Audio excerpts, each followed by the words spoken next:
Ça commence par un balai de limousine dans la cour de l'hôtel de Beauvau. Le ministre de l'Intérieur reçoit ses collègues du gouvernement à petit déjeuner, une tradition instaurée au début des années 80 par Gaston Defferre, alors ministre de François Mitterrand. Puis vient la bousculade plutôt souriante autour d'un gouvernement groupé et bien peu disert qui parcourt à pied les quelques dizaines de mètres qui le conduisent dans la cour de l'Élysée.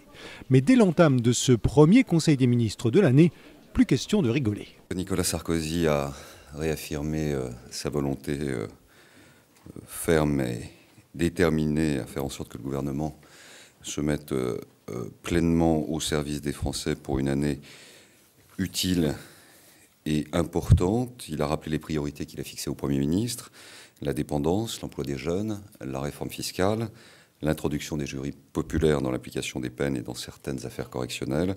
Et c'est avec la même fermeté que Nicolas Sarkozy invite ses ministres à ignorer l'approche des échéances électorales et les polémiques pour poursuivre les réformes. À la sortie, la leçon a manifestement été retenue. Quelle est la feuille de route, M. Juppé? Très déterminée et travailleuse. On va travailler. Une année utile, une année d'action évidemment, et où nous avons aussi parlé de la transformation de la France. Très sérieux, très studieux. 2011, l'année préélectorale qui ne veut pas dire son nom, s'annonce chargée.